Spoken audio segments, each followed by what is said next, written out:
উদ্ধবের দশাই হলো শরদের।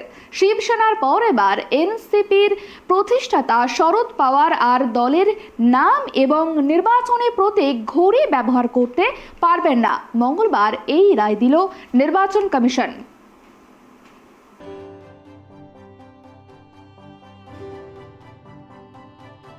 এনসিপির প্রধান শরদ পাওয়ার আর দলের নাম এবং নির্বাচনের প্রতীক ঘড়ি ব্যবহার করতে পারবেন না।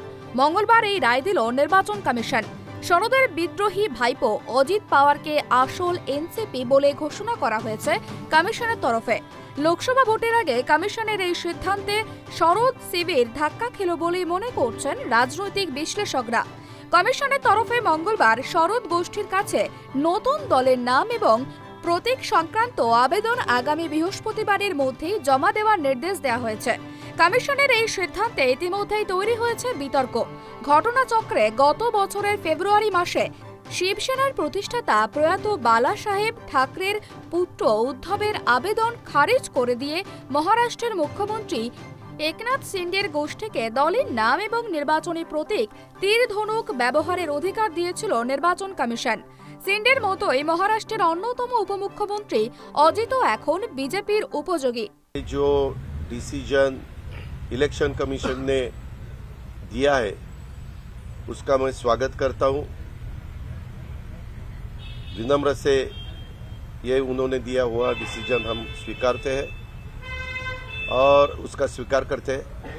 और हमारा जो पार्टी का नाम था, पार्टी का सिंबल था, पार्टी का फ्लैग था, वो सभी हमारे लोगों के साथ उन्होंने डिसीजन जो दिया उसमें बारे में हम बहुत खुश हैं।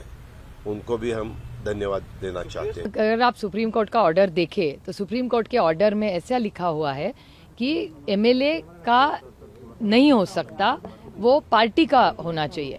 और मेरे ख्याल से तो शिवसेना के साथ किया वही हमारे साथ आज हो रहा है। तो कोई नया ऑर्डर नहीं है, वही सिर्फ नाम बदला है, कंटेंट वही है। लेकिन नाम अगर बदला हो तो ये टाइमिंग जो है, अभी चुनाव आने वाले, वो राज्यसभा के अभी भी चुनाव है, व्हिप का मुद्दा जो था वो इम्पोर्टेंट था। नहीं, ऐसे अभी कहाँ व्हिप का सवाल आता है, उन्होंने नया नाम मांगा है, मतलब तो वही ना, तो सवाल ही नहीं पैदा होता उसका कोई व्हिप का। इसमें ये कहा गया है कि राज्यसभा के लिए आप पक्ष चुने। अगर आप कहेंगे कि हम राज्यसभा का चुनाव कंटेस्ट नहीं कर रहे तो आपको कुछ समय एक्स्ट्रा मिल सकता है क्या? नहीं, अभी तो ऑर्डर आया है, अभी देखेंगे ना, जल्दी का जल्दबाजी किस बात की। मैम, कारण क्या मानती हैं आप इस फैसले का? अदृश्य शक्ति। आपके पक्ष का नेता या फिर चुनाव आयोग, क्या लगता है ये फैसला किसकी वजह से आया है? अदृश्य शक्ति।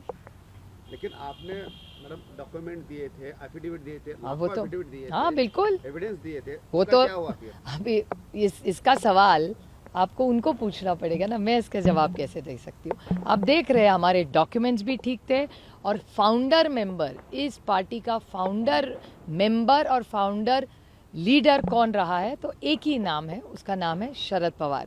बच्चा बच्चा इस देश में कश्मीर टू कन्याकुमारी किसी से भी पूछो एनसीपी किसकी है तो शरद पवार का ही नाम लेगा।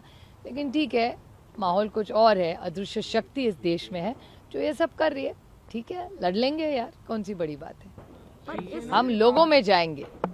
लेकिन आगे की क्या होगी रणनीति? सुप्रीम अरे कोर्ट जाओगे? हाँ बिल्कुल, कोर्ट, सुप्रीम कोर्ट तो जाएंगी। अगर हम पे अन्याय होगा तो कोर्ट तो जाना ही पड़ेगा ना। अच्छा, लेकिन सिंबल अभी जो चुनाव आयोग को जो ऑप्शन देने वाले तो हाँ, वो कल दे देंगे, कल तक उन्होंने टाइम दिया है, कल तक 3 नाम और 3 सिंबल उनको देने, तो अब कर देंगे कल। वो नाम के बारे में कुछ सोचा है मैम? अभी करेंगे, कल के लिए तो कुछ रखो, आज ये न्यूज़ करो, कल के लिए तो रखेंगे कुछ। अच्छा, शिवसेना के बाद हमने देखा कि अब ये एनसीपी के साथ हुआ, टूट हुई और मान्यता किसी और को। हमारे पार्टी में टूट नहीं हुई है। हाँ, तो इस ट्रेंड को आप कैसे देखते हैं? चुनाव भी आने वाले हैं लोकसभा के। नहीं, ये तोड़ मोड़ की जो राजनीति इस देश में चल रही है वो संविधान के बाहर की है। ये जो हो रहा है वो किसी की संविधान के लिए, कि लोकतंत्र के लिए अच्छा नहीं है। बदला, हमारे व्यूज़ अलग हो सकते हैं, लेकिन चर्चा तो होनी चाहिए। और जिस तरह से आइस, इनकम टैक्स, सीबीआई और ईडी का यूज़ इस सरकार में हो रहा है। देश है देश, कश्मीर टू कन्याकुमारी पार्टियां तोड़ी जाती है, फैमिलीज तोड़ी जाती है। तो ice, income tax, CBI, ED से ये होता है, लेकिन अभी ये ट्रेंड चल रहा है इस देश में, तो इसके खिलाफ लड़ना पड़ेगा। आप लोगों के पास कानूनी रूप से चुनाव आयोग या फिर कोर्ट की अगर बात करें, क्या विकल्प बचता हुआ नजर आ रहा है? नहीं, हम तो कोर्ट जाएंगे, हमारा पूरा विश्वास है हमको चीफ, क्योंकि ये सुप्रीम कोर्ट का निर्णय क्या है, उनका कहना है कि इलेक्टेड मेंबर्स, एमएलए का स्ट्रेंथ हो ही नहीं सकता, पार्टी ऑर्गेनाइजेशन। প্রসঙ্গত গত বছরের 2রা জুলাই এনসিপিতে পট পরিবর্তন মহারাষ্ট্র রাজনীতিতে বদলে দিয়েছে বেশ কয়েকটি সমীকরণ। অজিত সহ 9 জন বিদ্রোহী এনসিপি বিধায়কের মন্ত্রিত্ব এবং ভালো দপ্তর লাভের পরে পরিষদীয় দলের অন্দরে ক্রমশ তার শিবিরের পাল্লা ভারী হতে থাকে। সাংসদদের বড় অংশও তার দিকে যান। এই পরিস্থিতিতে দলের ওপর শরদের নিয়ন্ত্রণের দাবি মঙ্গলবার খারিজ করে দেয় নির্বাচন commission. Well, I express satisfaction that the Election Commission has finally taken a decision. We were hoping for an early resolution. Election Commission took, I think, substantial time in hearing both the sides. All legal luminaries, right from Kapil Sibal to Abhishek Manu Singhvi to Mukul Rohtagi and so many other luminaries, argued for both the sides, like they argue in Supreme Court. There were detailed arguments, lots of statements, lots of papers, and on the basis of that, the Election Commission has passed a very detailed order. So, do you think that this battle, this legal battle, will end after this Elections Commission's order? Well, I hope not, but at the same time, it's always open to any party to challenge till the highest court of the land. And, well, I'm not sure what they will do next, because obviously this is their prerogative. But the same basis, on the basis of which the Election Commission has passed a detailed order after hearing both the sides extensively, I hope that this will be an order which will be sustained at all levels. This fresh order will boost your voters and your supporters of the party?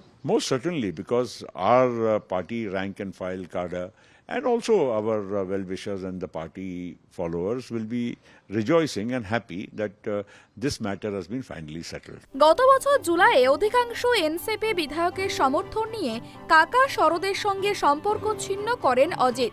যোগ দেন BJP এবং শিবসেনার সরকারে, যে সরকারের মুখ্যমন্ত্রী হলেন একনাথ শিন্ডে।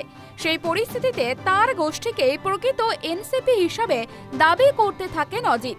পাল্টা শরদরাও দাবি করেন যে তাদের গোষ্ঠী হলো NCP.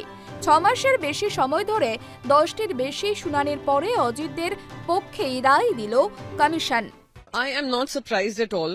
A man who was charged of corruption of worth 70,000 crores and NCP was given a new title by the Prime Minister's Naturally Corrupt Party, today stand shoulder to shoulder with the BJP, shoulder to shoulder with Mr. Narendra Modi, and Ajit Pawarji happens to be the Deputy Chief Minister of the state of Maharashtra.